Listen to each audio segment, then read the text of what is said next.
salam sejahtera bagi kita semua. Salam jumpa kita dalam pertemuan pembelajaran kita di hari ini, yaitu Pendidikan Agama Kristen dan Budi Pekerti kelas 12. Dengan materi yang kita pelajari yaitu bab 1, demokrasi dan hak asasi manusia. Dengan bahan Alkitab Mazmur 133 ayat 1 sampai dengan ayatnya yang ketiga dan 1 Raja-Raja 21 ayat 1 sampai dengan 16. Pembahasan yang kita bahas di sini yang pertama adalah pengertian hak asasi manusia dan demokrasi. Pengertian hak asasi manusia atau biasa disingkat HAM itu merupakan hak yang dimiliki oleh setiap orang sebagai manusia makhluk ciptaan Allah. Hak yang paling mendasar adalah hak untuk hidup, karena hanya Tuhanlah pemberi kehidupan dan Dia jugalah yang berhak mengambil kehidupan itu. Namun sayang sekali dalam kenyataannya masih banyak sekali orang yang belum menyadari dirinya untuk memiliki hak yang tidak boleh dan tidak dapat diambil oleh siapapun itu. Bukan hanya manusia sebagai individu, bahkan institusi atau lembaga negara pun dapat melanggar HAM warga negaranya. Yang berikut, pengertian demokrasi. Banyak pakar filsafat dan politik memberikan definisi kata demokrasi. Dilihat dari segi etimologis atau kebahasaan, demokrasi berasal dari kata Yunani, yaitu demos yang artinya rakyat, dan kraten atau kratos artinya kekuasaan atau kedaulatan. Demokrasi artinya pemerintahan yang bertumpu pada rakyat, artinya pemerintahan dari, oleh, dan untuk rakyat. Demokrasi pada mulanya itu dipraktekkan di Yunani melalui pemerintah negara kota. Dalam perkembangannya kemudian, ide dasar daripada demokrasi itu diadopsi oleh berbagai negara modern di dunia. Dan sistem ini dipandang lebih menjamin kepentingan rakyat banyak, serta memberi peluang bagi terciptanya pemerintahan yang berkeadilan. Indonesia adalah salah satu negara yang menganut sistem demokrasi. Kajian yang lebih mendalam mengenai demokrasi telah kamu pelajari dalam pembelajaran PPKN. Yang kedua, memahami demokrasi dan hak asasi manusia menurut Alkitab. Di dalam Alkitab, itu tidak dijumpai praktek demokrasi dan hak asasi manusia seperti yang kita kenal sekarang ini. Akan tetapi dari Alkitab, kita dapat menemukan benih-benihnya agar selalu dapat menghargai kehidupan dan nyawa seseorang, serta melakukan perintah-perintahnya agar manusia itu saling memperlakukan sesamanya dengan baik. Mazmur 133 berbicara tentang suatu masyarakat yang hidup rukun bagai saudara. Masyarakat yang hidup rukun seperti ini tentu akan saling menghargai sesamanya. Mereka tidak akan saling menekan, menindas, memeras, apalagi menganiaya. Menurut pemazmur, masyarakat seperti itu akan tampak indah. Ya sudah tentu akan tampak indah, karena masyarakat seperti itu tidak akan banyak mengalami konflik atau masalah. Konflik atau masalah atau perbedaan pendapat yang terjadi, mereka akan menyelesaikannya juga dengan baik. Hal yang lebih penting lagi, yaitu kepada masyarakat seperti itulah Tuhan akan memerintahkan berkat keadilan kepada masyarakat tersebut. Mengapa kita harus saling menghargai? Karena Allah sendirilah yang menciptakan manusia menurut gambar dan rupa Allah. Itu kita baca dalam Kejadian pasal 1 ayat 26 sampai dengan 28. Kesegambaran itulah menunjukkan bahwa manusia adalah makhluk yang memiliki harkat dan martabatnya. Hal itu tidak dapat dirampas oleh siapapun atas alasan apapun. Semua manusia itu sama di hadapan Allah. Oleh karena itu, hak asasi manusia atau HAM diwujudkan antara lain melalui hidup rukun sebagai sesama manusia, sebagaimana tercantum dalam kitab Mazmur 133. Nah, jika Mazmur 133 dia berbicara tentang masyarakat yang hidup rukun, berbeda dengan kitab Raja-Raja pasal 21. Kitab Raja-Raja pasal 21 itu berbicara tentang bagaimana Raja Ahab dan istrinya menggunakan kekuasaan untuk menindas dan merampas hak warga negaranya. Contohnya adalah mereka membunuh Nabot dan merampas kebun anggur Nabot. Alkitab menyatakan bahwa manusia berasal dari Adam dan Hawa yang diciptakan oleh Allah, Kejadian 1 ayat 26 sampai 30, dan memiliki gambar dan rupa Allah. Namun Alkitab juga menegaskan bahwa karena dosa yang dilakukan oleh manusia pertama Adam dan Hawa, maka seluruh keturunannya, yaitu semua umat manusia di dunia ini pun mengalami atau berada dalam keadaan yang sama, yaitu keadaan berdosa. Yang ketiga, cakupan demokrasi dan hak asasi manusia. Hak asasi manusia adalah hak yang paling mendasar yang dimiliki oleh manusia, dan itu tidak boleh dilanggar oleh orang lain, bahkan negara sekalipun. Karena hak untuk hidup adalah salah satu bentuk hak paling mendasar yang diberikan Tuhan kepada manusia.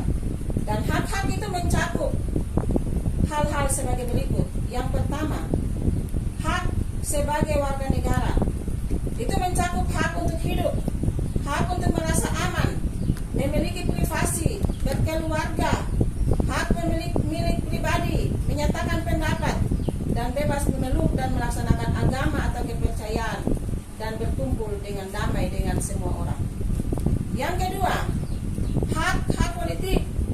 Itu mencakup hak untuk berserikat, membentuk partai politik, ikut serta dalam memilih dan dipilih dalam pemilihan umum, menduduki jabatan pemerintahan dan sebagainya. Dan yang ketiga, hak ekonomi dan sosial. Itu mencakup hak untuk bebas dari kemiskinan, hak untuk diterima dalam masyarakat dan bangsa-bangsa lain, dan hak untuk menentukan nasib sendiri. Yang keempat, atau materi yang keempat atau pembahasan yang keempat, sejarah singkat demokrasi dan hak asasi manusia.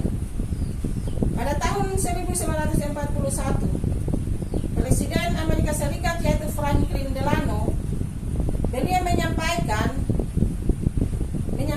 pidatonya yang terkenal mengenai 4 hal kebebasan yang diharapkan dapat dilakukan di seluruh dunia, yaitu sebagai berikut. Yang pertama, kebebasan berbicara dan berpendapat dimanapun juga di dunia. Yang kedua, kebebasan kepada setiap orang untuk beribadah kepada Tuhan dengan caranya sendiri dimanapun juga di dunia. Yang ketiga, kebebasan dari kekurangan, artinya setiap negara berhak hidup damai dan memberikan kedamaian bagi masyarakat serta kesehatan yang baik. Yang keempat, kebebasan dari rasa takut, artinya setiap negara dan masyarakat memiliki hak untuk bebas dari serangan, intimidasi maupun invasi negara lain maupun negara-negara tetangganya. Nah, pada saat pidato tersebut disampaikan, masyarakat dunia berada dalam bayang-bayang kehancuran karena perang dunia kedua sudah di ambang pintu.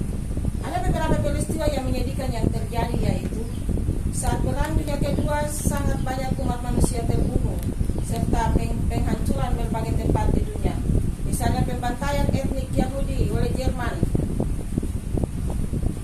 di bawah pemerintahan Adolf Hitler. Perang dunia kedua telah meninggalkan bekas-bekas yang pahit bagi sejarah umat manusia, yaitu penghancuran terhadap tatanan masyarakat serta pelanggaran besar-besaran terhadap hak asasi manusia. Belajar dari kepahitan itu, pada tahun 1948 bangsa-bangsa di dunia sepakat untuk berlakukan deklarasi universal hak asasi manusia atau Universal Declaration of Human Rights.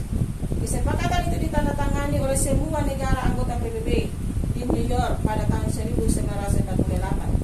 Tepatnya pidato Presiden Roosevelt mempengaruhi dan menginspirasi lahirnya deklarasi hak asasi manusia yang dicanangkan oleh PBB. Yang kelima, praktek demokrasi dan HAM di Indonesia. Bangsa Indonesia adalah bangsa yang cukup banyak mengalami kepahitan akibat akibat kehilangan hak dasar sebagai manusia melalui penjajahan selama 3,5 abad. Termotivasi oleh kesadaran HAM, maka para pejuang pendiri organisasi Budi Utomo mendirikan organisasi pertama, yaitu organisasi Budi Utomo yang bersifat nasional. Mereka memperjuangkan adanya kesadaran untuk berkumpul dan mengeluarkan pendapat sebagai hak yang harus dijalankan oleh setiap orang. Tentu saja gerakan ini ditantang oleh pemerintah Belanda yang menjajah Indonesia. Selanjutnya, perjuangan kemerdekaan Indonesia termotivasi oleh adanya kesadaran akan hak-hak asasi manusia. Perjuangan akan hak-hak asasi manusia di Indonesia atau di dunia, khususnya di Eropa dan Amerika, turut mempengaruhi para pejuang Indonesia untuk memperjuangkan hak mendasar sebagai manusia, yaitu kebebasan atau kemerdekaan. Panitia persiapan kemerdekaan Indonesia yang mempersiapkan Undang-Undang Negara RI dan Dasar Negara pun menyusun Undang-Undang dan Dasar Negara berdasarkan pemahaman tentang demokrasi dan HAM. Perjuangan kemerdekaan adalah perjuangan demokrasi dan HAM. Oleh karena itu, sesudah kemerdekaan, para pendiri bangsa memasukkan demokrasi dan HAM dalam Pancasila dan Undang-Undang Dasar 1945. Nah, simak sila dalam Pancasila yang dimulai dengan ketuhanan yang Maha Esa sampai dengan sila kelima, yaitu keadilan sosial bagi seluruh rakyat Indonesia. Semuanya menyeratkan keberpihakan pada hak asasi manusia atau HAM. Demikian pula Undang-Undang Dasar 1945, baik pembukaan maupun pasal demi pasal dalam Undang-Undang Dasar 1945 memberikan jaminan bagi terpenuhinya hak-hak mendasar bagi rakyat Indonesia, terutama menyangkut demokrasi dan HAM. Di bawah pemerintahan Presiden Soeharto, Indonesia memasuki era yang disebut sebagai era Orde Baru, yaitu orde yang dipandang atau era yang dipandang berbeda dengan Orde Lama yang dipimpin oleh Presiden Soekarno. Pemerintah Orde Baru menerapkan sistem pemerintahan demokrasi Pancasila. Hampir seluruh bidang kehidupan berada di bawah kontrol negara. Kontrol terhadap pers sangat ketat. Media yang dipandang menerbitkan pemerintah tidak diizinkan untuk melakukan atau menyampaikan aspirasinya. Dari berbagai penderitaan yang dialami oleh komponen masyarakat Indonesia selama 30 tahun, maka munculnya gerakan pembaharuan yang dipelopori oleh lembaga swadaya masyarakat dan mahasiswa dari seluruh Indonesia. Mereka menduduki gedung MPR dan DPR dan menuntut Presiden Soeharto mengundurkan diri, dan pelaksanaan demokrasi dan HAM diterapkan secara total di Indonesia. Menjawab dari tuntutan tersebut, pada tanggal 28 Mei 1998, Presiden Soeharto mengundurkan diri dari jabatannya, dan disitulah mulai muncul era baru yang disebut dengan era reformasi.